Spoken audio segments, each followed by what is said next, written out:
Teaching formula था वो था टोटलिटी से पार्शियल की ओर, है ना। इसका सीधा मतलब क्या निकाला कि आप पहले पूरा सिलेबस डिस्कस करो टीचर होने के नाते, सारी यूनिट को रिलेट करो एक दूसरे से, और फिर यूनिट वाइज आपसे सिलेबस को कराओ। तो ये टोटलिटी का मतलब सिलेबस और पार्शियल का मतलब यूनिट वाइज। ठीक है, ये पहला मीनिंग होता है। ठीक है, फिर दूसरा लिखा था हमने डायरेक्ट से इनडायरेक्ट की ओर, है ना। अब डायरेक्ट से इनडायरेक्ट क्या होता है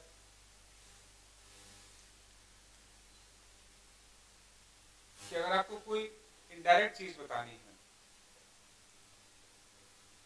इनडायरेक्ट का मतलब होता है एब्स्ट्रैक्ट।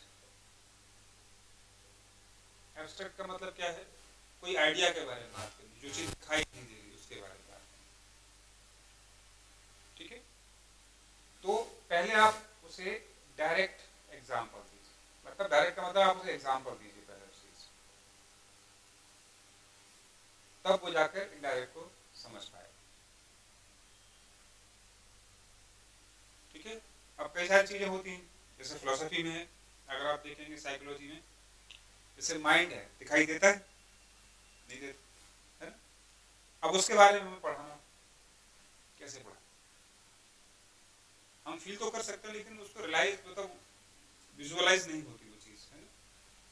तो कोई चीज एब्स्ट्रैक्ट है तो उससे पहले बताने के लिए आपको आसपास के विजुअल्स का यूज करना चाहिए, आसपास के लोकल एनवायरनमेंट का यूज करना चाहिए, तब इसके थ्रू अगर आप शुरू करेंगे तो आप इसे इनडायरेक्ट को समझा सकते हैं। तो सिलेबस में कई सारी चीजें होती हैं, कुछ दिखाई देती हैं, छू सकते हैं, देख सकते हैं, लेकिन कुछ चीज देख छू नहीं की जा सकती है। तो उन तक पहुंचने के लिए समझाना तो वो भी जरूरी है, कैसे पहुंचेंगे। ठीक है, तो उसका सीधा है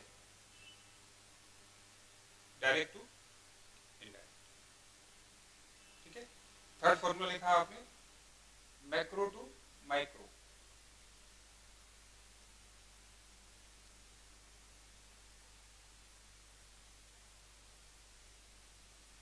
ठीक है,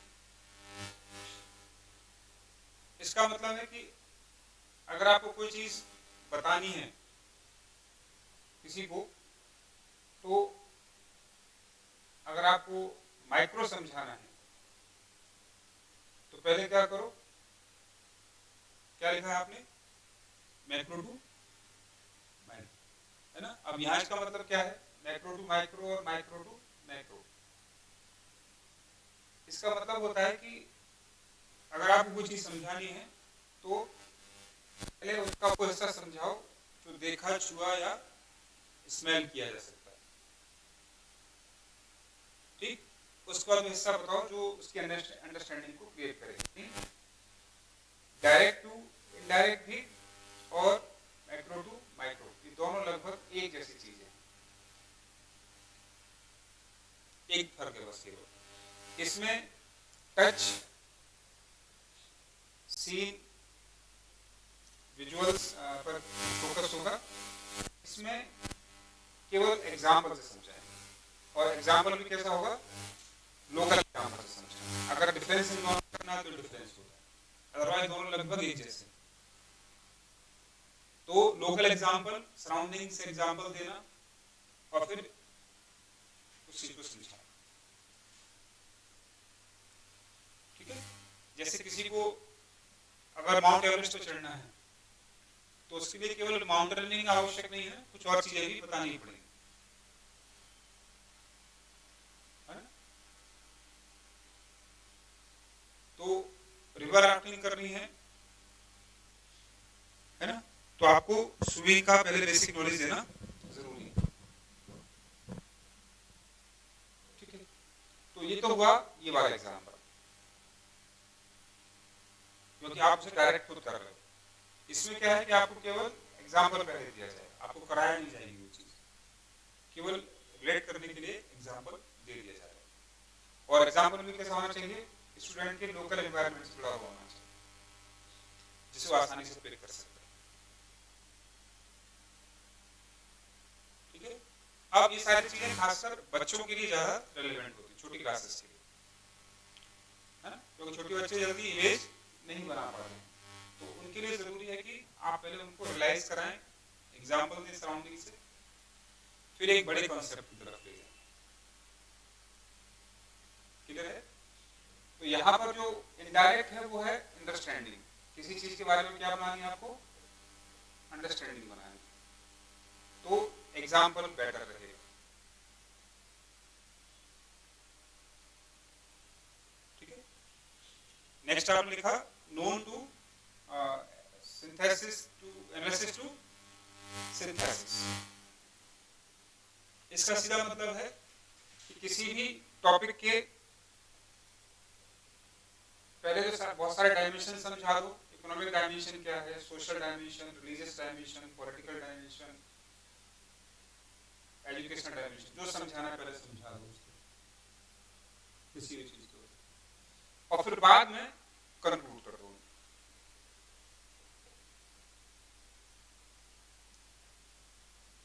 ठीक है, ये होता है एनालिसिस टू सिंथेसिस। ठीक है, उसका पूरा क्रक्स करना ही क्या है, तो इसको वैसे फॉर्मूला में कहते हैं, पहले होती है थीसिस, फिर होती है एंटीथीसिस, और दोनों से क्या बनती है, सिंथेसिस।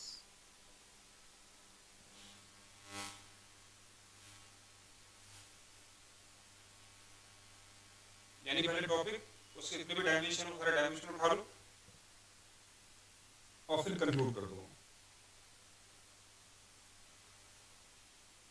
ठीक है,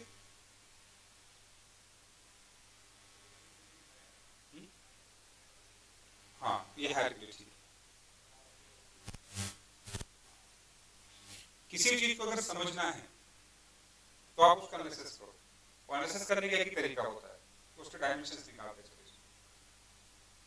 उसका इकोनॉमिक पर्सपेक्टिव क्या है, उसका सोशल पर्सपेक्टिव क्या है, उसका रिलीजियस पर्सपेक्टिव क्या है, उसका पॉलिटिकल पर्सपेक्टिव, उसको फीमेल या मेल के पर्सपेक्टिव से कैसे देखें, हर चीज के इतने सारे डायमेंशंस हो सकते हैं, इसी को एनालिसिस कहा जाता है। ठीक है, फिर नोन टू अननोन, ये भी लगभग पहले दो जैसा है, जिसके बारे में आप जानते ही नहीं हो, सुना ही नहीं, पहली बार बात कर रहे हो, वो आपके लिए अननोन। अननोन कैसे बनाया जाए उसको, तो कोई बहुत भारी भरकम चीज है, तो जैसे सपोज करो हमें कोई सेंटेंस मेकिंग करना है, ठीक, तो उसके लिए क्या क्या आना जरूरी है, वोकैबुलरी आना जरूरी है, ग्रामर आना जरूरी है ना। वोकैबुलरी क्या जरूरी है आपको, कि आपको अल्फाबेट्स आने चाहिए, ये तो है। ग्रामर तो दिखाई नहीं देती ना, वो तो रूल्स है, कैसे दिखाई देती। ठीक, तो अल्फाबेट से स्पेलिंग्स बनेगी, स्पेलिंग से वोकैबुलरी बनेगी, वोकैबुलरी से फिर प्लस ग्रामर के साथ वो सेंटेंस मेकिंग होगा। तो सेंटेंस मेकिंग या ग्रामर क्या है, अननोन पार्ट है। किसी नई लैंग्वेज को सीखना है तो आपके लिए सब कुछ नया होता है, तो पहले किससे शुरुआत करें, लैंग्वेज को अननोन है आपको। अगर आपको आज में पर्शियन सीखनी है, फारसी सीखनी है, तो क्या करोगे, सबसे उसके अल्फाबेट्स वो आपके लिए नोन हो या वो जल्दी नोन हो जाते, तो उनसे शुरुआत करें।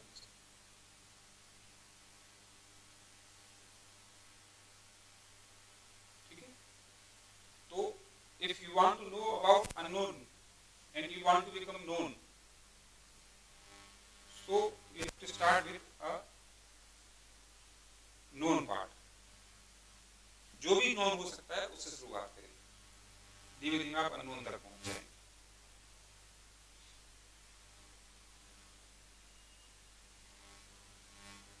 और लास्ट वाला तो सबको पता होता है, सिंपल टू कॉम्प्लेक्स।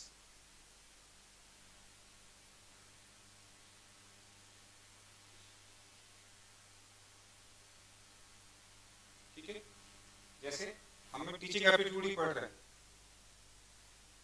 सबसे पहले हमने टीचिंग को देखा, इसका मीनिंग निकाला, ठीक है, फिर इसके ऑब्जेक्टिव देख लिए, फिर टाइप देख लिए, अब इसके हम फॉर्मूला देख रहे हैं। अगर सीधा फॉर्मूला शुरू करते तो क्या होता, मीनिंग अगर नहीं बताते सीधा फॉर्मूला शुरू कर देते क्या होगा, थोड़ा सा मुश्किल हो जाता समझ। तो सिंपल का मतलब है पहले एक नेट है, नेट का एक सिरा पकड़ लो, पहले एक छोर पकड़ लो, वो सिंपल होता है। और उसके थ्रू क्या करें आप, पूरे नेट को खींचो। किसी भी टॉपिक के सिलेबस को इस तरह से तैयार करना चाहिए, एक साथ सारे धागे नहीं पकड़ने चाहिए, ठीक है। और खासकर तब जब आप बिल्कुल फ्रेशर शुरुआत कर रहे हैं, बहुत जरूरी है। हमें लगेगा कि हमें कम टाइम मिल रहा है, हम कम टाइम दे रहे हैं, नहीं। एक साथ 10 चीज पढ़ने से अच्छा है कि एक चीज को एक दिन में 10 बार पढ़ो, और ये बहुत रेयर लोग करते हैं। सबकी हैबिट क्या होती है, 10 किताब को एक बार पढ़ने की कोशिश करते हैं, एक समय में, कभी तैयार नहीं होगी। आपको लगेगा कि आप पढ़ रहे हैं तो ये रीडिंग तो है, लेकिन स्टडी नहीं है। आप इसे रीडिंग कह सकते हैं, बट इट्स नॉट स्टडी। तो क्या करना चाहिए, दूसरी चीज पहले उठाओ जब पहली चीज कॉन्क्रीट हो जाए। और उसमें जरूरी है कि, इसलिए कहते हैं सफल आदमी 10 किताबों को नहीं पढ़ रहा, एक किताब को 10 बार पढ़ रहा। आपको लगता है मैंने पढ़ लिया हो गया, इम्पॉसिबल है ना कि एक बार वो चीज आप बिल्कुल फ्रेश तैयार करें और आप याद भी नहीं करते। पढ़ने को क्या मान लेते हैं, स्टडी मान लेते हैं। कितना बड़ा फर्क, ठीक है। तो आप लोग कहते सर अभी एक ही क्लास हो रही है, आपने 2 बोला था, सर 2 ही हो रही है, आपने 3 बोला था। पॉइंट ये नहीं कि 3 या 2 हो रही, पॉइंट ये कि जितना हो रहा है कि आपको तैयार है। तो आपको लगता है सर ने समझा दिया, हमने समझ लिया, लिख लिया और हमारा क्या होगा तैयार। बिल्कुल ऐसा नहीं हो सकता। हम क्लास अटेंड करने को, नोट्स बनाने को और एक बार रीडिंग लगाने को क्या मान लेते हैं, स्टडी मान लेते हैं। बिल्कुल ऐसा नहीं। स्टडी अंडरस्टैंडिंग प्लस मेमोराइजेशन,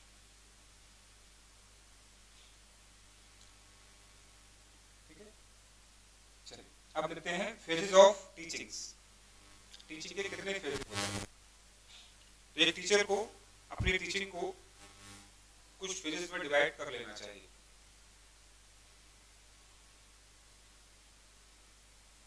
अर्थात इसके 3 लेवल होते हैं।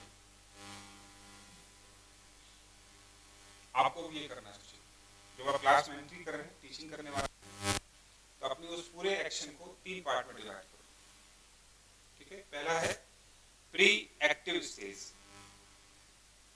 दूसरी है इंटर एक्टिव स्टेज, और थर्ड है पोस्ट एक्टिव फेज। तो प्री एक्टिव, इंटर एक्टिव और पोस्ट एक्टिव।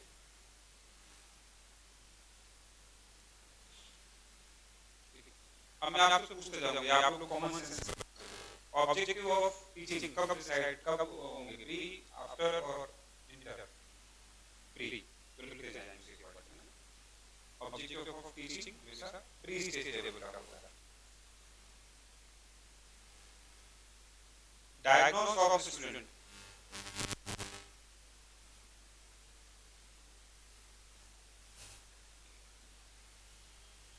डायग्नोस कब करोगे, पहले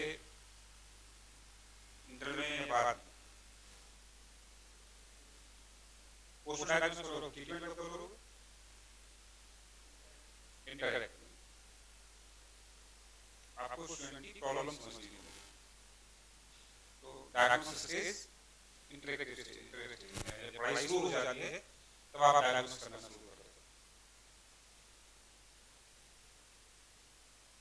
हो। Action and response, interactive. Post में एक्शन करोगे, हम अभी कर रहे हो क्या है, यूज स्टिमुलेशंस।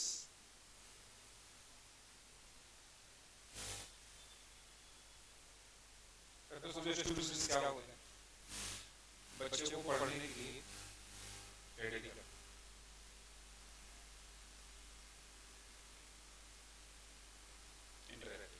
डायनामिक कैसे तैयार कर लोगे उसका, पहले मिलना पड़ेगा स्टूडेंट्स, इंटरैक्टिव में नहीं स्टार्ट कर देते। यूज स्टिमुलेशंस टू स्टडी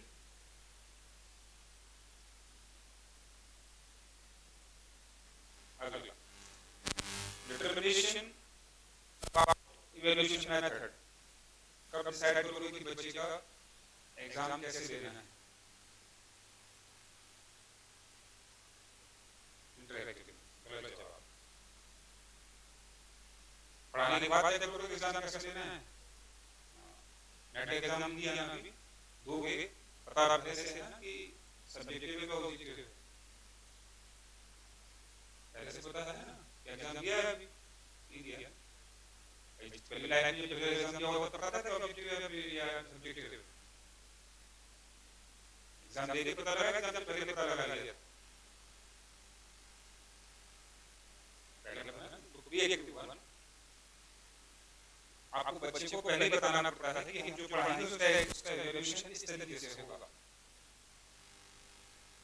हो सकता है इवैल्यूएशन मेथड बच्चे को जाती है चेंज होती है,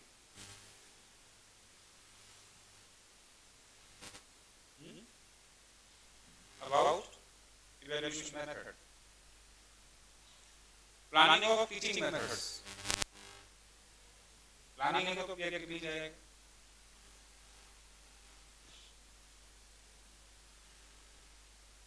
and syllabus होगा,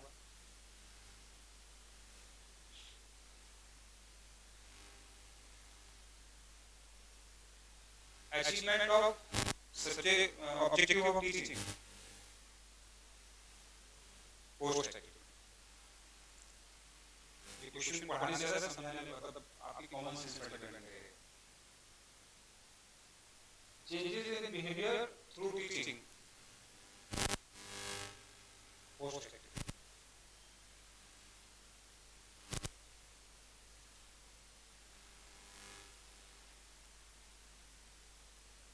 selection of appropriate evaluation method,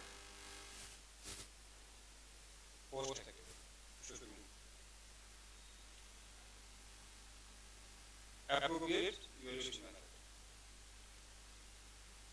कई बार ऐसा होता है होना चाहिए एग्जाम देने के बाद आपको तय करना चाहिए कि आप का जो एग्जाम देने का तरीका है कितना रेलेवेंट, कब पता लगेगा एग्जाम देने के बाद पता लगेगा इसके पोस्ट, ठीक है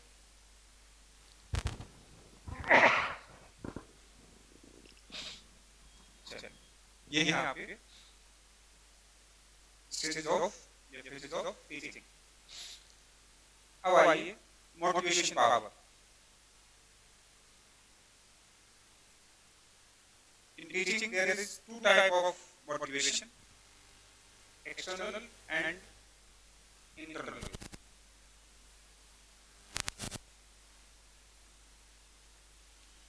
मोटिवेशन से क्या कहते हैं, एक ऐसी प्रोसेस जो आपको अपने डिसीजन पर स्टे करने के लिए तैयार कर रही है, you can stay your decision, you can stay with your decision, जो चीज आप ऐसा करने के लिए तैयार है उसे मोटिवेशन है।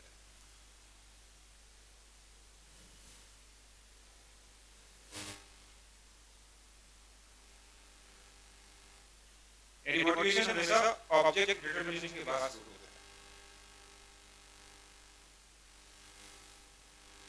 ठीक है, तो इंस्पिरेशन कब होगी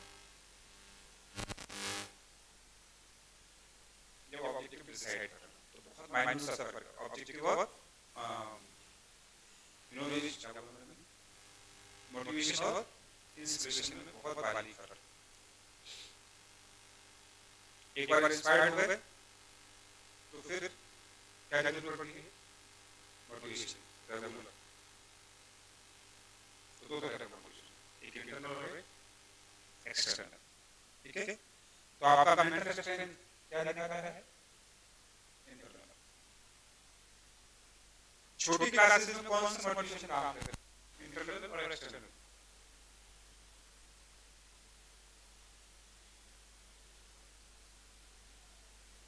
एक्सटर्नल बच्चों को कॉफी दिलाएंगे, साइकिल दिलाएंगे, ये काम करते थे।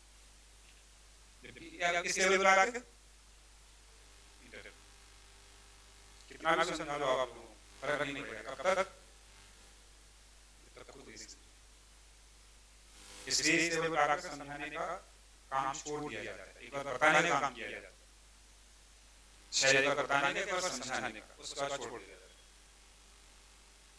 इस सेंटेंस के साथ टोटल लेवल है ना, अब समझाया नहीं जा सकता। Importance of motivation in education. तो प्रमोशन टू मोटिवेशन से आगे कर सकते, किसी को सीखने के लिए तैयार कर सकते, लर्न करने के लिए तैयार कर सकते। टू चेंज बिहेवियर, व्यवहार में परिवर्तन के लिए कर सकते।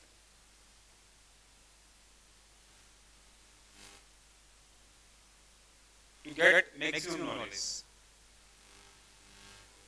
टू गेट मैक्सिमम नॉलेज के लिए। टू मेंटेन और डेवलप डिसिप्लिन, अनुशासन बनाए रखने।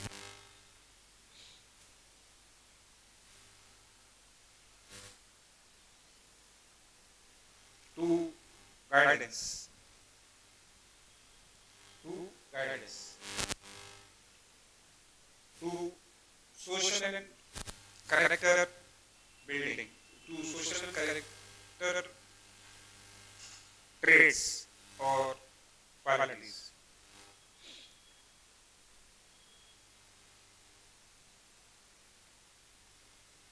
टू हायर एस्पायरेशन,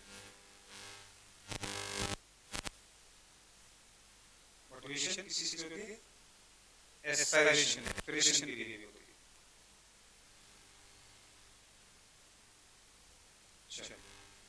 तो दिन में हमने क्या सीखा, टीचिंग क्या होता है, टीचर को क्या क्या करना पड़ता है।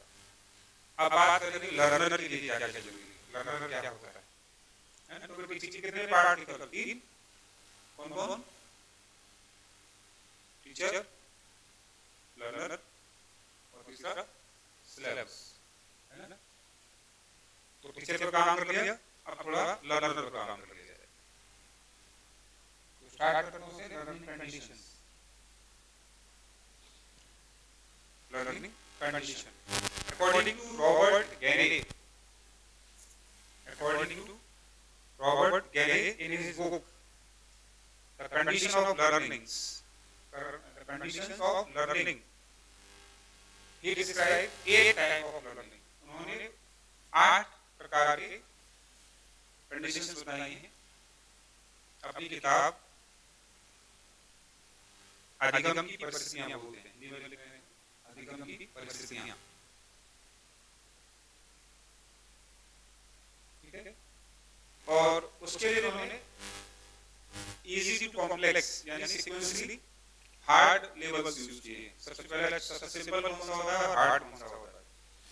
तो ये समझ में नहीं आएगा आपको शायद, मैं ज्यादा कोशिश कर रहे हैं, लेकिन आप इसे रटेंगे जरूर।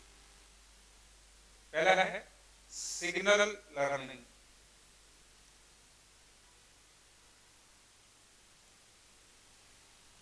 ठीक है। तो संकेत लर्निंग का मतलब क्या होता है? सिंबल का, सिग्नल का।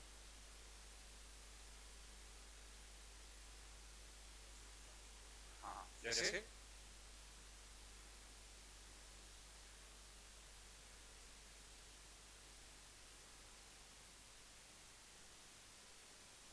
ठीक है, ये सबसे इजी और बेस्ट लर्निंग है। अगर आप किसी को इससे सिखा रहे हैं तो कोई बहुत आसानी से सीख सकता है। सबसे आसानी सीखने की कंडीशन कहाँ होती है आपको बोलेगी? Signals.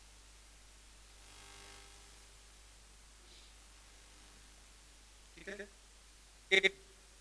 This condition develop basically bye Pablo.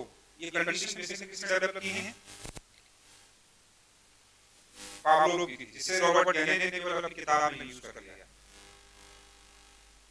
Basically ये पाब्लो का सिग्नल लर्निंग कंडीशन है। सेकंड है स्टिमुलस रेस्पॉन्स कंडीशन। पहले को कहते हैं संकेत अधिगम, दूसरों को बोलते हैं उद्दीपन अनुक्रिया अधिगम। उद्दीपन अनुक्रिया it basically developed by Thorndike. तो अपने आप को क्वेश्चन बनता है कि एजुकेशन में टीचिंग में थॉर्नडाइक का क्या कंट्रीब्यूशन है।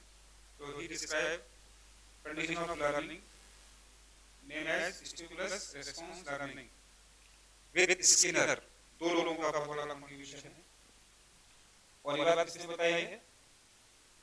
रॉबर्ट गैलेन ने बताई आपको।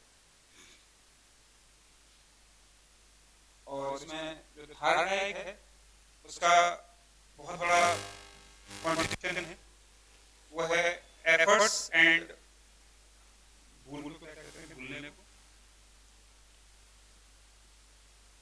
फॉरगेट को माफ कर देते हैं, फॉरगेट, हाँ बिल्कुल ठीक, फॉरगेट अर्थात प्रयास और भूल अधिगम कहते हैं। भूल अधिगम मतलब बच्चे को देखा होगा एबीसीडी कितनी बार भी पढ़ दो, लेकिन तब भी क्या होगा, नेक्स्ट टाइम वो कुछ ना कुछ मिस करेगा। तो इसलिए फिर से एफर्ट्स, तो रिवीजन इसीलिए कराया जाता है। रिवीजन का इंपॉर्टेंस आपकी लाइफ में क्या है? क्योंकि हमारा माइंड क्या है, पहली बार में किसी भी नई चीज को रिसीव करने से मना कर देता है, क्योंकि माइंड बहुत आलसी होता है। हर चीज नई चीज को क्या करता है वो, अगर मन नहीं है तो, मन है तो उसको तुरंत दिमाग क्या करता है, कैच करता है। इसलिए बॉडी माइंड और सोल आपके क्या होना चाहिए, यू नो, मैच होंगे।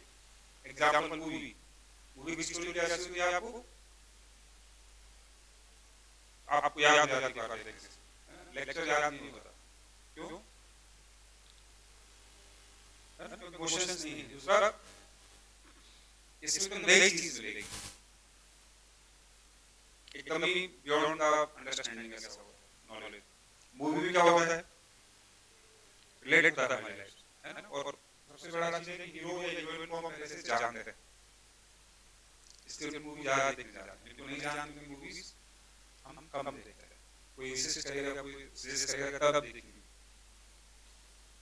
यही रीजन ये है प्रैक्टिस और भूल का सिखाना कि हम भूलते हैं, हमारा दिमाग किसी मेमोरी को सेव करने से मना कर रहा है, लेकिन फिर भी हमें क्या कर लेना चाहिए, एफर्ट्स डाल देना चाहिए। तो क्या होगा, तो समझ जाएगा कि ये आदमी इंसिस्ट कर रहा है, मुझे इसे मेमोरी में सेव करना ही पड़ेगा।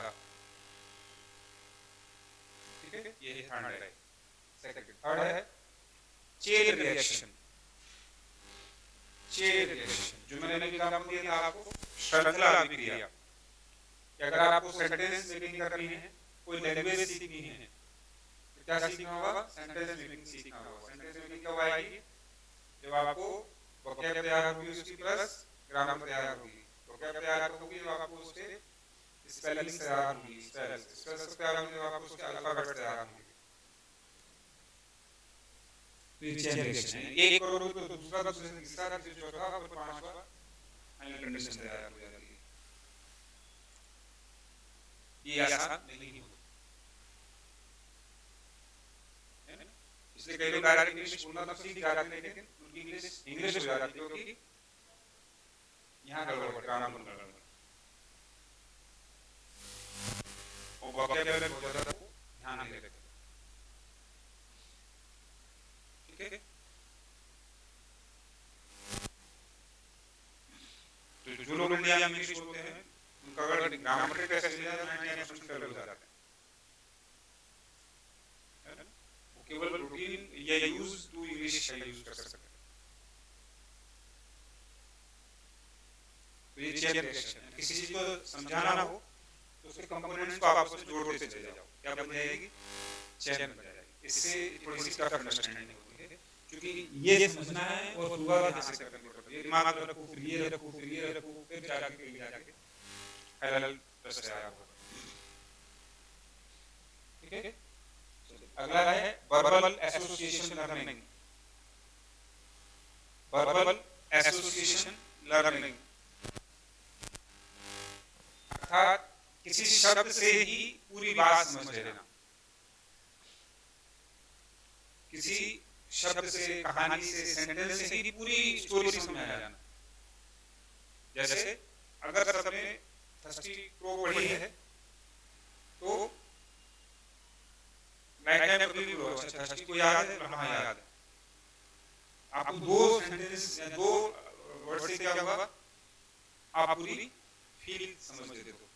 थर्स्टी का मतलब क्या है, कि एफर्ट्स लगातार करना चाहिए, पानी पीना है, और कोई आउटकम के लिए क्या करना पड़ेगा, मेहनत करनी पड़ेगी, लगातार अपने एफर्ट डालने पड़ेंगे, स्मार्टनेस से करनी पड़ेगी तो काम पूरा हो जाएगा। तो स्टोरी टेलिंग सबसे बेस्ट एग्जांपल है। स्टोरी सुना दो तो बच्चों को क्या लगता है, बच्चों को लास्ट दादा दादी क्या बोलते हैं, क्या सीखा है इस कहानी से। तो पर्पस कहानी सुनाना नहीं, क्या है बड़ा आया सत्य है। अच्छा क्या मतलब है, किसी को डायलॉग मारोगे तो समझ रहे हो ना, कि वो आदमी झूठ बोल ही नहीं सकता, चाहे नुकसान हो जाए अच्छा उससे फर्क नहीं पड़ता। बहुत एक आदमी नहीं सीख पाता है।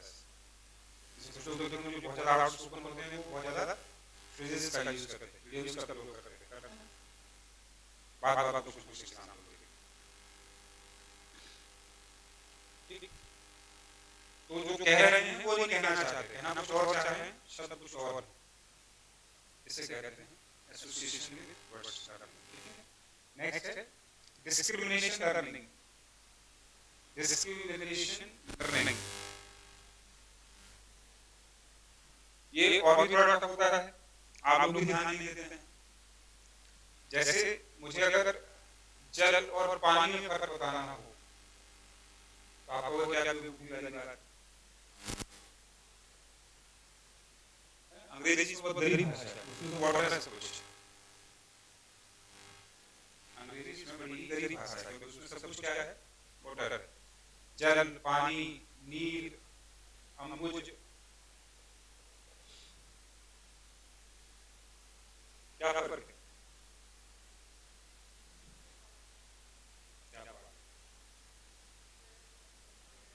पर्यायवाची है ना, लेकिन पर्यायवाची इसका मतलब नहीं है जैसे क्यों, हमें लगता है कि इसी से का यूज करना चल जाएगा, पर्यायवाची तो होता है ना कि अगर ये यूज करना ये इसको यूज कर लो, देखते हैं ट्राई करते हैं, फील आ रही है, कब आएगी, कौन सी फील आ रही है,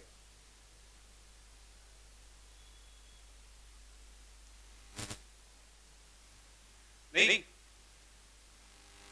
गंगा पानी से फील आ रहा है, गंगा जल से फील आ रही है, बताओ आप तो कुछ तो डिफरेंस है, सिमिलर है, सेम नहीं, ठीक है। तो जब किसी को कोई एब्स्ट्रैक्ट चीज सिखानी हो तो मिलते जुलते शब्दों के बीच में डिफरेंस सिखाओ, बहुत जल्दी क्लिक करेगा, अच्छा ये मतलब, ठीक है। आपको पानी चाहिए, आप किसी गांव में गए, अनपढ़ आदमी उससे बोलो यार क्या करते हो, आप क्या मांग रहे हो, क्या मिलेगा, कि प्रभु कहां से आए, कंट्रोल कर लेगा आपको, जबकि हमारे लिए एक है बस। तो रेफरेंस का फर्क है। साइंटिफिक टेम्पर से बात करें तो आप क्या मांगेंगे, H2O मांगेंगे, पश्चिमी ब्रिटिश मानसिकता से मांगेंगे तो वाटर मांगेंगे, पवित्र काम सेक्रेट वर्क करो तो क्या मांगेंगे, जल मांगेंगे। एक ही शब्द के लिए सब आपको सिनोनिम्स लगते हैं, लेकिन फील देखो कितनी डिफरेंट है। तो जब फीलिंग सिखानी हो तो एक जैसे दो शब्दों के बीच में जो माइन्यूट सा डिफरेंस है उसमें सिखाना चाहिए, है? तो मैं आपसे पूछूंगा कि स्पोर्ट्स और गेमिंग में क्या फर्क होता है?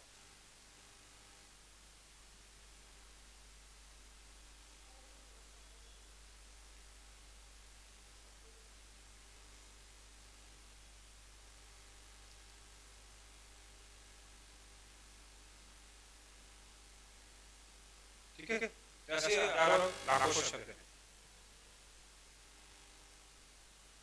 जो लगते थे जैसे, लेकिन दोनों में बहुत डिफरेंस आ जाता है, सोच का डिफरेंस है।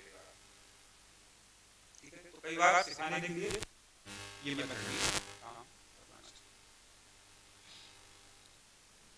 है ना?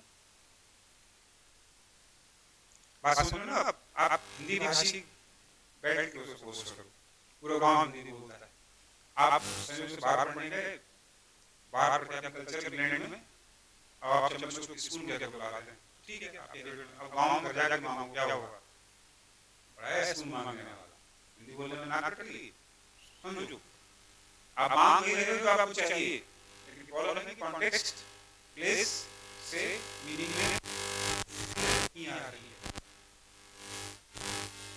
ज्यादा अच्छा क्या होगा बोलना,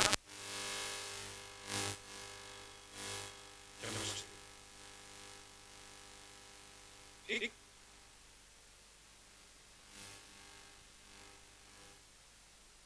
तो ये है डिस्क्रिमिनेशन, लर्निंग कहते हैं इसको।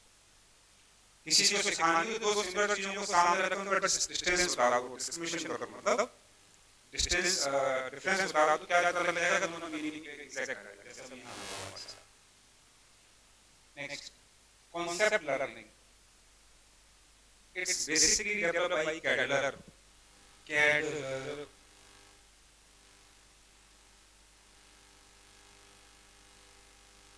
your जैसे हमने कहा ना रॉबर्ट कहने ने इन सबको इजी टू कॉम्प्लेक्स बेसिस पर रखा है, और जैसे आगे बढ़ रहे हैं अंडरस्टैंडिंग का तरीका मुश्किल होता चला जाता है हमारा। क्या लिखा आपने? कॉन्सेप्ट,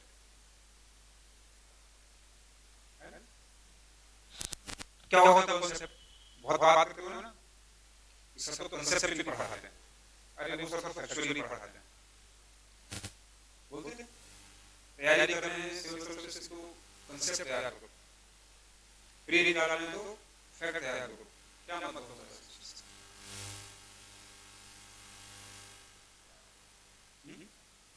अब सार पढ़ा देंगे तो कॉन्सेप्ट कैसे तैयार होगा? रामचरितमानस का सार ये है कि आपको उत्तम पुरुष राम मर्यादा पुरुषोत्तम बनना है, सार डाल दिया मैंने, बन जाओ अपने से, ये नहीं है।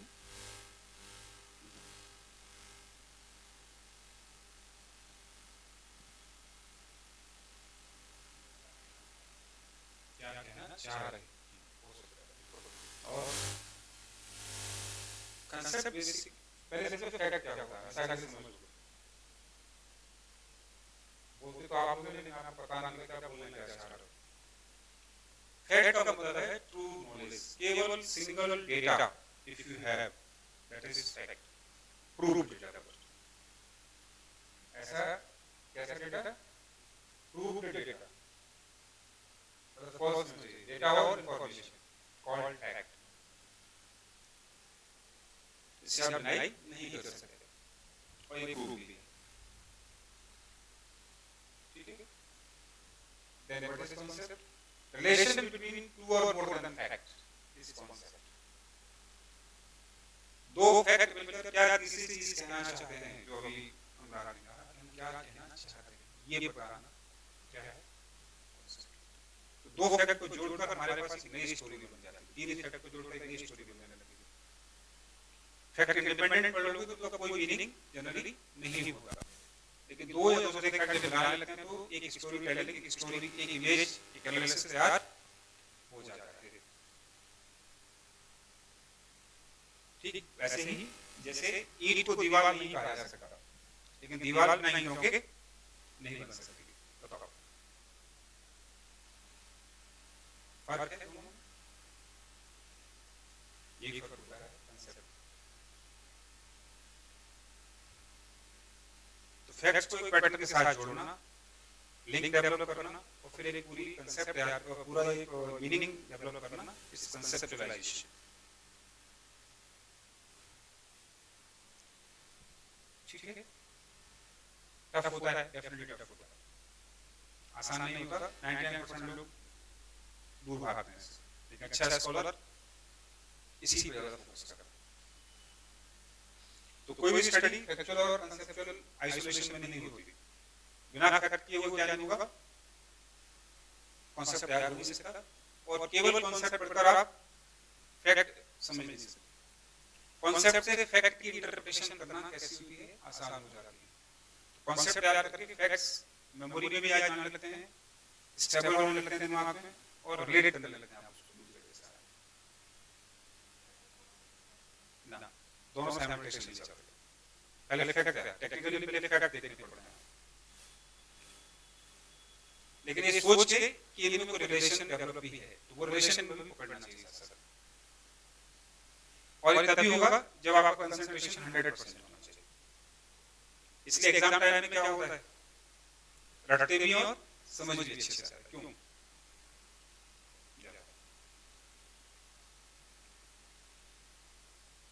Next, rule learning.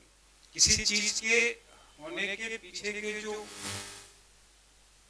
तरीका है, वे है, नियम है, वो तैयार करना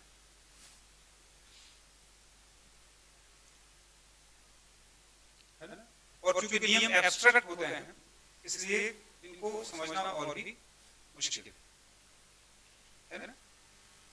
कि अर्थ पश्चिम से पूर्व घूमती है, फैक्ट है। Earth rotate from west to east, ये हमें पता है, ये फैक्ट है। क्यों घूमती है, अब ये समझाना पड़ा, और हम जाते हैं इसके सारा काम यहीं तक हो जाता है कि सूरज पूरब से क्यों आगे दिखता है, क्योंकि पृथ्वी पश्चिम से पूर्व जा रही है। तो ऐसे घूम रहे तो कुछ आगे आपको दिखाई देगा। तो ये दो अलग अलग फैक्टर मिलाकर करने का सकते हैं। इन पृथ्वी घूमती ही क्यों, कभी सोचा इस बारे?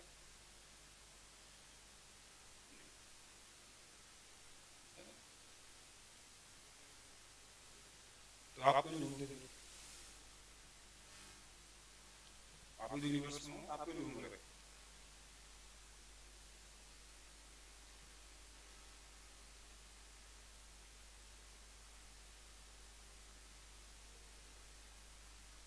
तो अपने आप नहीं करते, करना पड़ता है मूवमेंट, आपको एफर्ट्स लगाना, फोर्स लगाना पड़ता है ना। जबकि ऊपर तो कोई फोर्स नहीं लगा, इसका मतलब फोर्स नहीं लगाना ही घूमना होता है। बेसिकली ऊपर ग्रेविटी नहीं है, इसलिए घूम रहे हैं। इसलिए हम भी जब ऊपर जाते हैं चंद्रमा पर तो क्या होते हैं, हम भी घूमने लगते हैं। वही सही घूमना है, पलटन में जाना घूमना नहीं होगा। तो मजबूरी में पैरों को बोलना पड़ेगा, चल भाई तेरा काम शुरू, काम लग जा। अब ये सोचना थोड़ा सा रूल लगाने आसान नहीं होता। जनरली स्टडी में हम मानते हैं, हमारी हैबिट होती है कि हम इसके पीछे नहीं जाना चाहिए। लेकिन पृथ्वी भी घूम रही है, लेकिन फिर भी भागती नहीं है अपने एक्सिस से। क्यों?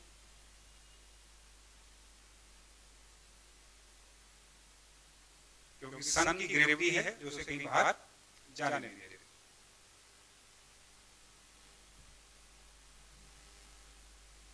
बहुत सारे रूल्स होते हैं।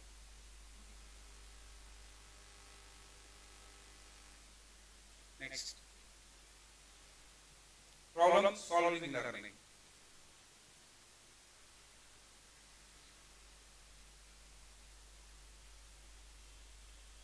ठीक, तो जब आपको कॉज पता लग जाए इस वजह से हो रहा है, तो क्या आप खोज लोगे सॉल्यूशन? आपको पता लग जाए ना। और हम यही नहीं करते। जैसे चिंता और चिंतन में क्या फर्क है?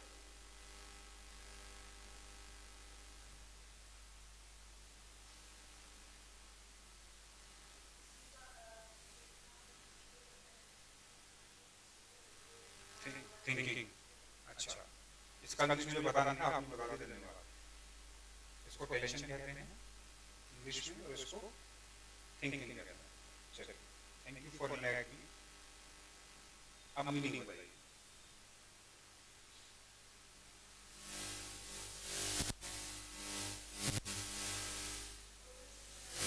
अंधेरे में? अच्छा, किसी की सोचना ना, तो पागलपन भी होता है।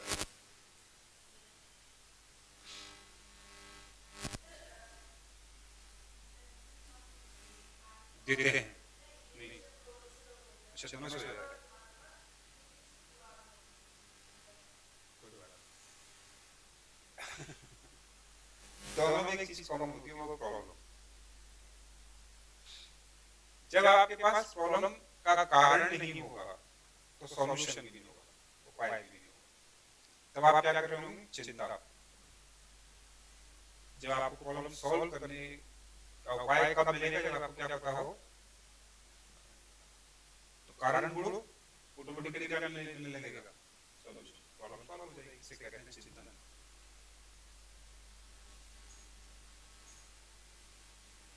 ठीक है, सामान्य होता है ना, फीमेल के साथ एक्सीडेंट हुआ तुरंत रोने लगेगी। प्रॉब्लम कम कर रही है, बढ़ा रही हैं आप?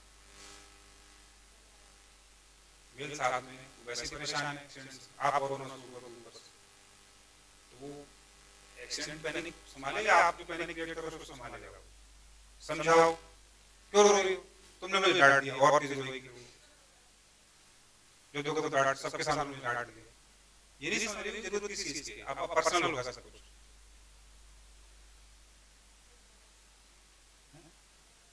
बस बोलो ना, ये एग्जांपल है बेस्ट, चिंता और चिंतन। आज दूसरा है कैसे बाहर निकलूं इससे, और वो चिंता में है, पता नहीं अब क्या होगा। ठीक, तो चिंता केवल और केवल क्या करती है? हाय अब क्या होगा, एक अननोन फियर को लेकर जो पैनिक है वो चिंता होती है। और चिंतन में क्या है? रीजन समझ में जो होना था हो गया, आगे निकलो, आगे बढ़ो, इसको मिटिगेट करें, कोशिश करें। आगे बस। तो जब आपको किसी चीज का नियम पता लग जाता है तो क्या होता है? फिर सॉल्यूशन निकालना आसान होता है। हम क्या करते हैं? सीधा मंदिर पहुंच जाते हैं, भगवान बचा लो। कोई प्रॉब्लम आती है तो बोले कहां भागते हैं? तुरंत भगवान बचा लो, क्या होगा कर सारा। क्या कर रहे हैं आप? चिंता है, चिंता चिंता, क्योंकि आपने क्या ईश्वर आके हनुमान जी आके आपको सॉल्व कर देंगे प्रॉब्लम? करनी तो आपको पड़ेगी। बस इतना पॉजिटिव है कि आपको उसको फेस करने की ताकत मिलने लगती है, बस इतना पॉजिटिव है इसमें। अदरवाइज प्रॉब्लम सॉल्व नहीं होने वाला।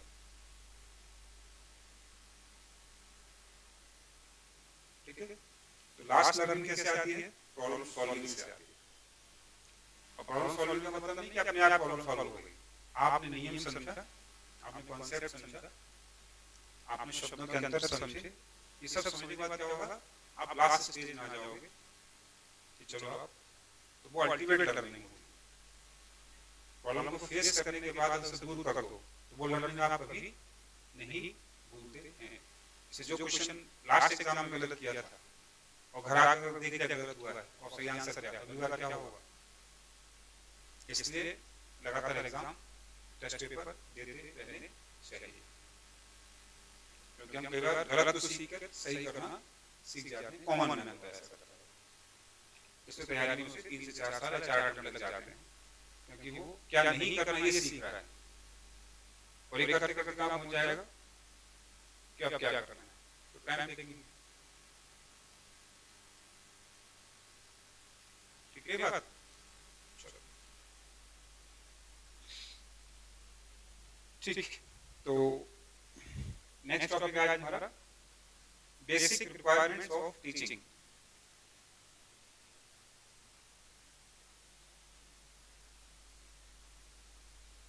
It is a collective process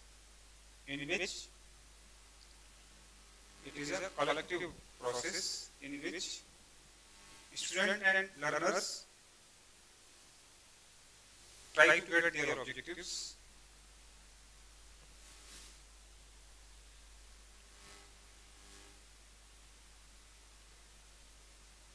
during teaching. the basic requirement is learning.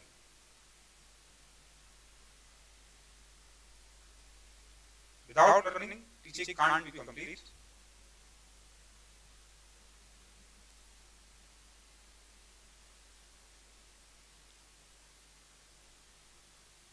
Mr. Ryburn, B-E-R-N, said it is tripolar process.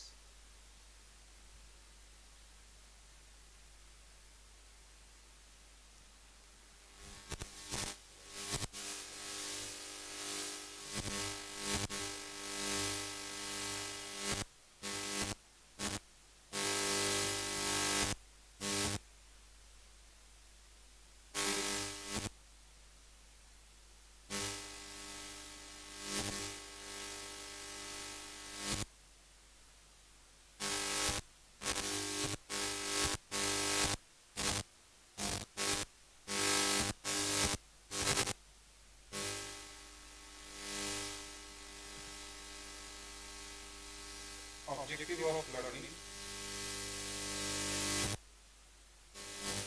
Objective of learning. Experience of learning.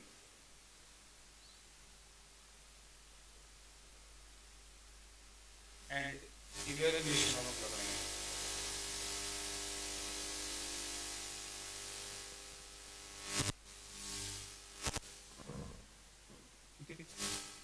Meaning क्या है? Meaning ये है कि teaching में ये तीनों कंपोनेंट बहुत जरूरी हैं, लर्नर भी, सिलेबस भी और टीचर। लेकिन की पॉइंट हमें क्या देखना है? लर्निंग। अगर ये नहीं होगी तो टीचिंग शुरू ही नहीं हो सकती। ऐसा नहीं है जरूरी नहीं है, सब जरूरी है। लर्नर भी जरूरी नहीं है, लर्नर के अंदर लर्निंग जरूरी है।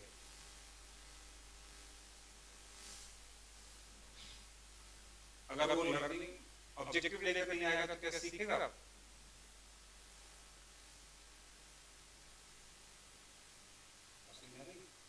इसलिए ये बेसिक तो है, इनके बेसिक में क्या है? लर्नर के अंदर सीखने की स्पिरिट वही है जो सबको एक्टिव रखेगी।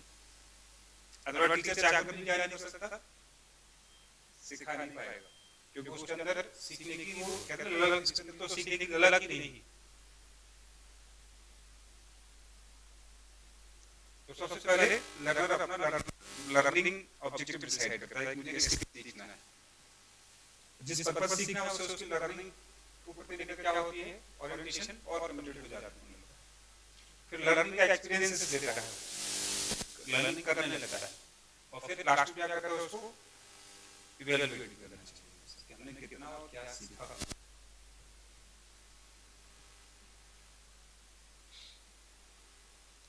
चलिए, इन्हीं को हम वेरिएबल्स ऑफ टीचिंग कहते हैं। किनको कहते हैं variable of teaching? Learner, syllabus और टीचर। ये क्या है?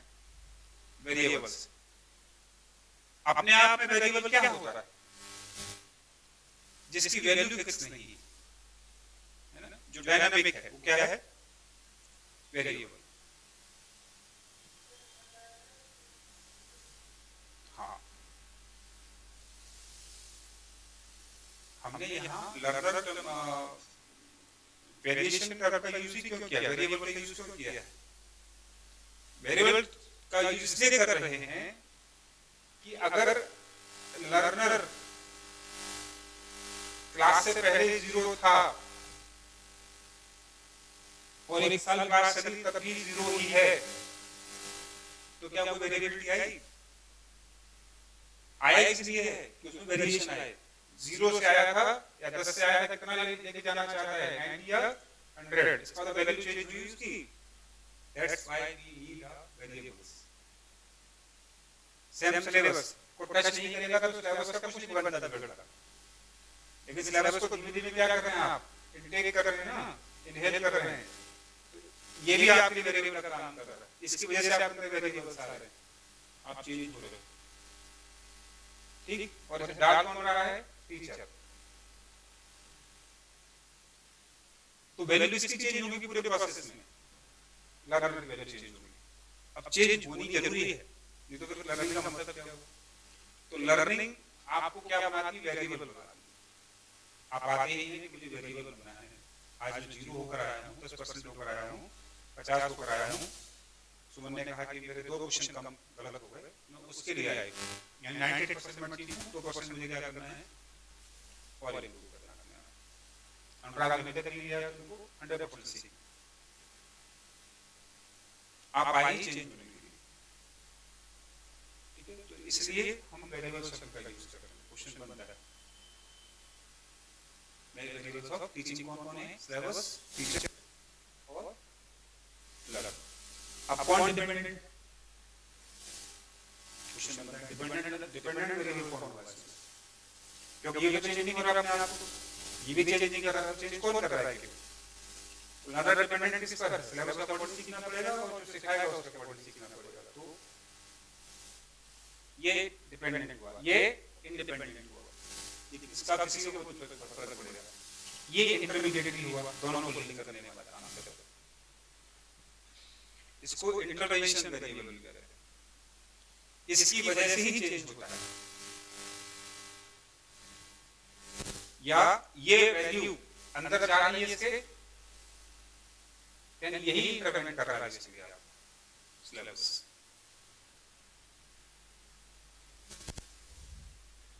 ठीक है, होपफुली बात समझ में आ गई।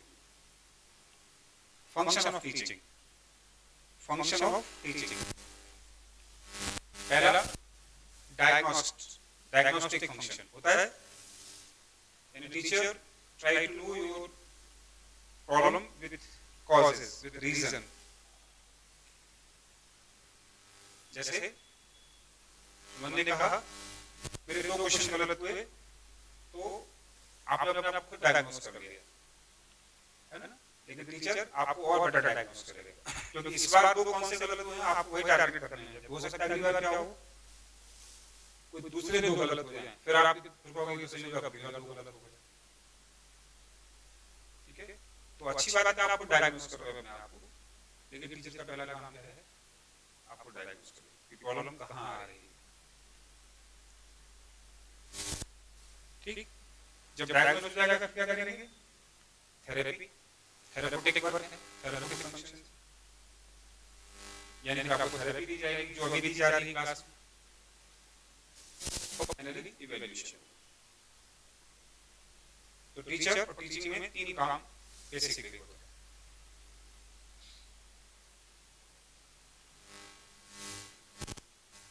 फीचर ऑफ गुड लर्नर, एक अच्छे सीखने वाली क्या क्वालिटी होनी चाहिए। अब आप लोग टारगेट पाने वाले है ना, बहुत इंक्वायरी कर रहे हैं, सर कौन पढ़ाएगा, कितने लोग पढ़ाएंगे, सर हो जाएगा, सर क्वालिफाइड लोग हैं, अपने आप की कोई सर हमारे एग्जाम ले लो, क्या हम कर सकते हैं कि नहीं कर सकते, ठीक है। तो किसी भी लर्नर के अंदर कुछ क्वालिटीज का होना बहुत जरूरी है। अब आप देखिए कि आप हैं कि नहीं गुड लर्नर, तब आपकी बात है। तो सबसे पहले बेसिक इंस्टिंक्ट, इंस्टिंक्ट बेसिक ही होती है, तो इंस्टिंक्ट लिखेंगे या बेसिक इंस्टिंक्ट लिखेंगे, इंस्टिंक्ट। फिर है ग्रोथ एंड डेवलपमेंट, है हेरिडिटरी वंशानुक्रम, हेरिडिटरी वंशानुक्रम एवं वातावरण, सर्कमस्टांसेस और एनवायरनमेंट, इसी में लिखिएगा। और थर्ड है स्पोर्ट एंड स्पोर्ट्स मेथड। तो सबसे मेहनत आप करनी है इंस्टिंक्ट पर। अच्छा लर्नर वो है जिसके अंदर कुछ इंस्टिंक्ट होनी चाहिए। कौन सी इंस्टिंक्ट होनी चाहिए? सबसे पहले इंस्टिंक्ट है क्यूरियोसिटी, जिज्ञासा।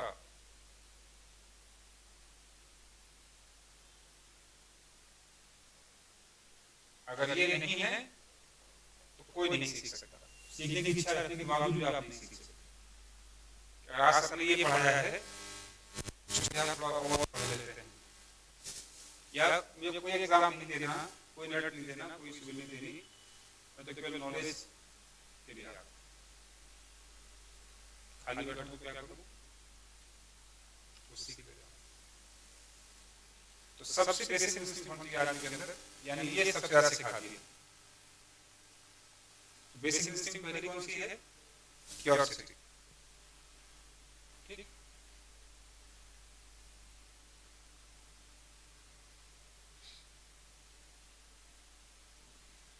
दूसरी है क्रिएटिविटी। ह्यूमन बीइंग कैसा होता है? क्रिएटिव होता है। तो क्रिएटिव बेटर कब होगा? जब वो नॉलेज लेगा, सेल्फ एस्टैब्लिशमेंट, सीख कर हम अपने आप को एक ह्यूमन बीइंग है क्या जिसने कुछ सीखा ना हो लाइफ में, तो सेल्फ एस्टैब्लिशमेंट के लिए बहुत जरूरी है। ये भी हमारी बेसिक इंस्टिंक्ट है। हम हमेशा सेल्फ एस्टैब्लिशमेंट मतलब जहां हम रह रहे हैं वहां के लिए कुछ फंक्शन करें, सोसाइटी हमें नोटिस मिले, हम कहें लोग उसे माने, इन सब के लिए क्या होगा? एस्टैब्लिशमेंट। कलेक्टिविज्म बहुत जरूरी है। दूसरे के साथ कैसे रहना है, बहुत बड़ी लर्निंग है ना।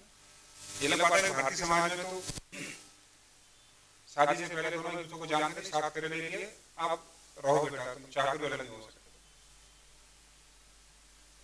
इसलिए वो सीखते भी नहीं।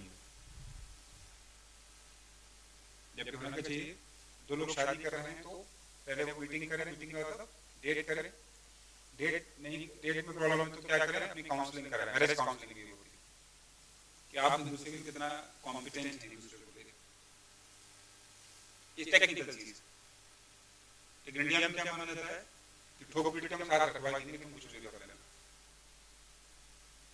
क्योंकि उतने ज्यादा इनोवेटिव साइंटिफिक नहीं है, एक रेगुलर कॉमन लाइफ जीते हैं, एनिमल्स थोड़े से ऊपर होते हैं। तो हम आइडियल ह्यूमन बीइंग नहीं है, क्योंकि अपने ब्रेन का यूज हम बहुत कम कर रहे हैं, जो कह भी जाए वही मान ले रहे हैं, और प्राउड फील करते हैं कि देखो हमने माँ बाप की बात मानी, तो उस नाते तो ठीक है, लेकिन एज इंडिविजुअल आपने लाइफ में कभी कुछ किया ही नहीं एग्जैक्टली, अपना कोई इनोवेशन नहीं है। आप बोलता है मैं नौकरी कर तनख्वाह कमा रहा हूँ, ये मेरा अपना, वो भी आपका अपना नहीं है। क्यों अपना नहीं है? क्योंकि वो भी देखकर सीखा है कि ये काम कर लेना चाहिए, कुछ नहीं कर पा रहे हैं, कर ले रहे हैं, मैक्सिमम लोग यही। तो भारत में सरकारी लोग नौकरी क्यों चाहते हैं? कुछ ना करना पड़े, अधिकांश मास्टर बनना चाहते हैं, दिन में कितनी क्लासेस देनी है? 3 4, बाकी दिन फ्री। पढ़ाना तो बढ़िया, मैडम स्वेटर बनती है और टीचर अपना बॉस करते हैं, और बड़ी तो सबके साथ फ्री। समझ रहे हो बात? ये आइडियल ह्यूमन बीइंग के खिलाफ है। तो कलेक्टिविज्म चूंकि मनुष्य की क्या है?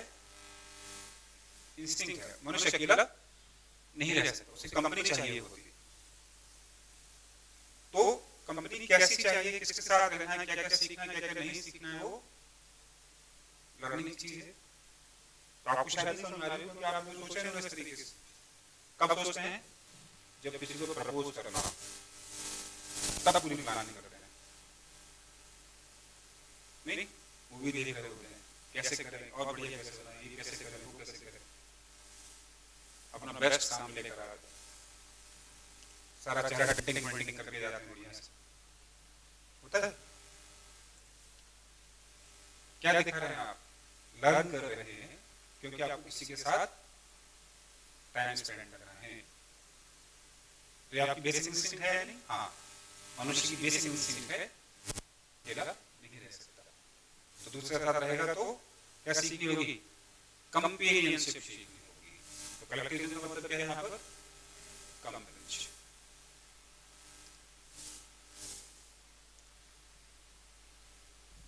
ठीक है? यानी ये सब नहीं होगा तो क्या सीख सकता? अच्छा लर्नर बन सकता है कोई? नहीं बन सकता। तो बेसिक इंस्टिंक्ट हमें एक अच्छा लर्नर बनने में बहुत मदद करती है। दूसरा लिखा आपने growth and development. Growth and development यहाँ दो मीनिंग है ग्रोथ और डेवलपमेंट। एक ग्रोथ का मतलब एज वाइज ग्रोथ है, आप बॉडीली और मेंटली क्या हो रहे हैं, sound growth, body develop growth, इसे कहते हैं ग्रोथ। जब आपके बॉडीली बढ़ रहे हैं, घर वाले कहते हैं ना देसी भाषा में, रिकॉर्ड नहीं करूंगा, नहीं लोग कहेंगे।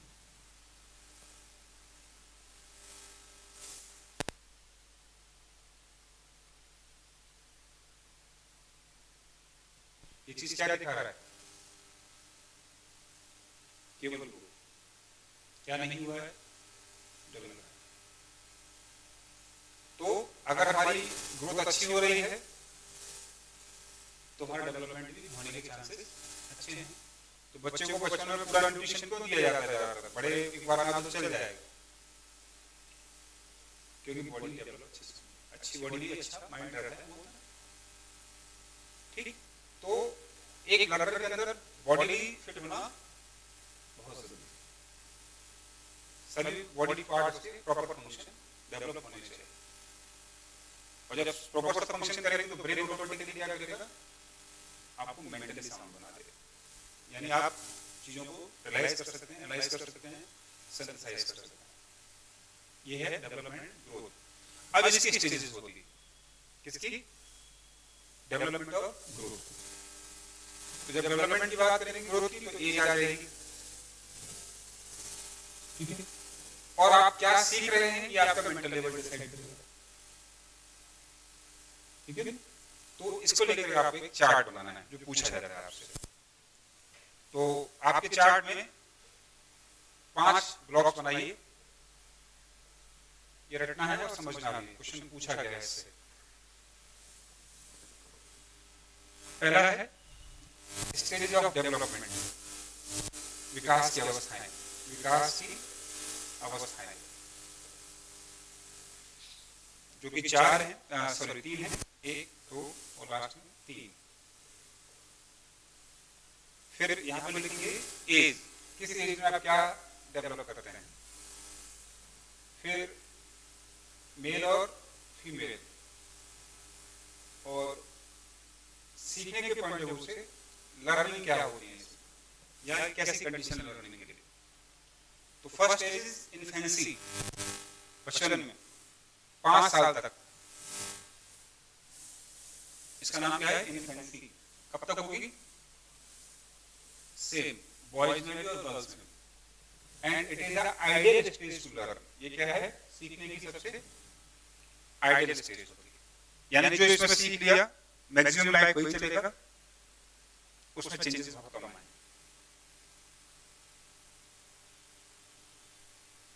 ठीक है। तो क्वेश्चन बनेगा कि सीखने की सबसे आइडियल स्टेज कौन सी होती है, कब तक चलती है। सेकंड है चाइल्डहुड, चाइल्डहुड 6 से 12, लड़कों में 6 से 12, लड़कियों में 6 से 10। इसे यूनिक फेज कहते हैं सीखने का।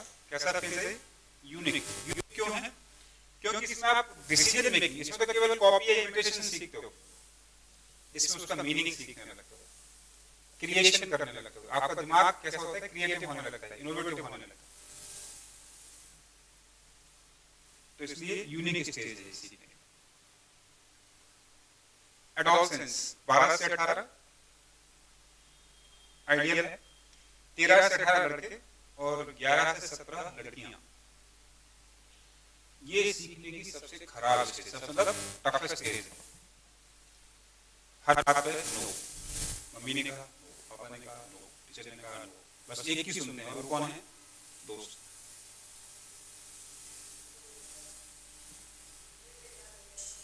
बेकार नहीं है वो, एक्चुअली हम उसमें समझ ही नहीं पाते हैं कि हम जिसको ओपिनियन दे रहे हैं वो भी तो हमारे जैसा ही है।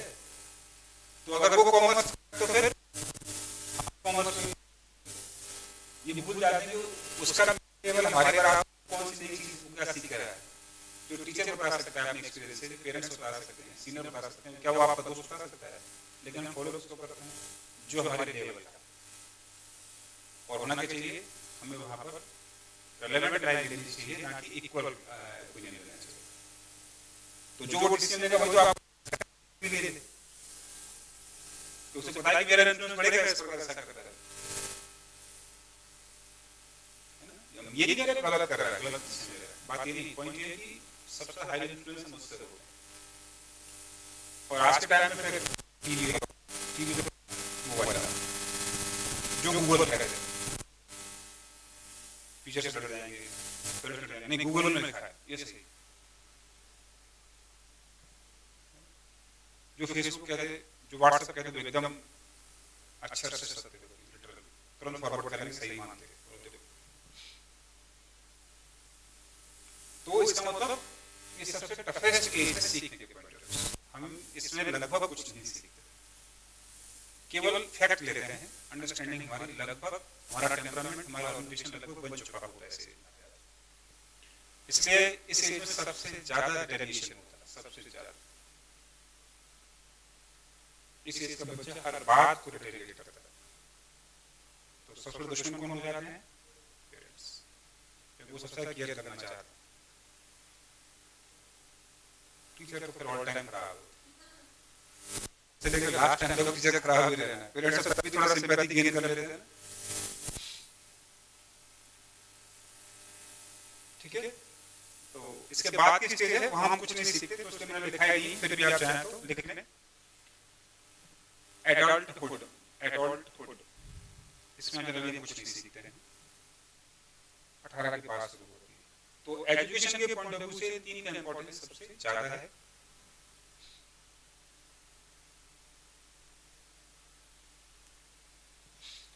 ठीक है, जब भी पूछा जाएगा डेवलपमेंट का मीनिंग क्या होता है, तो number 1 physical and mental development,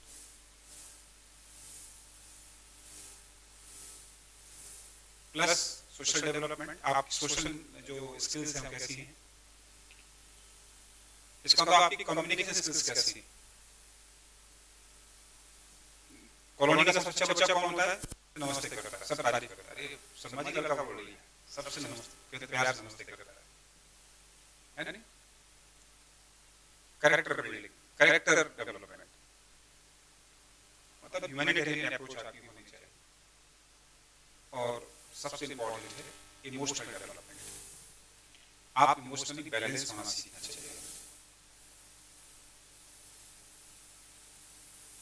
क्योंकि ह्यूमन बीइंग क्या है? इमोशंस ड्रिवन होता है। और अच्छा ह्यूमन बीइंग कैसा होता है? Balance driven. दुख और सुख सबको फील होते हैं, बस एक्सेसिवली क्या नहीं एक्सप्रेस नहीं करना चाहिए। अच्छा एग्जांपल देखो, लड़कियां जब बिहार ससुराल जाती हैं क्या सीन क्रिएट होता है ना। वहीं अब शहरों में क्या हो गया है? मुस्कुराते हो जाते, कितना बड़ा फर्क है ओरिएंटेशन। लड़की शहर की तो कॉन्फिडेंट है, क्या योगा देख लें, फेस कर लें। गाँव में क्या सिक्योरिटी क्या है, पता नहीं क्या हो, कैसे होगा, कैसे सर्वाइव करूं, कैसे लोग मिलेंगे। तो एक केवल आप इमोशंस को दिखा रहा है, ठीक है। ये हुआ डेवलपमेंट एंड ग्रोथ। अब बात करेंगे किसकी? हेरिडिटी और एनवायरनमेंट की। ये बात अब कल करें, आज के लिए सफिशिएंट है, तैयार करो, समझो।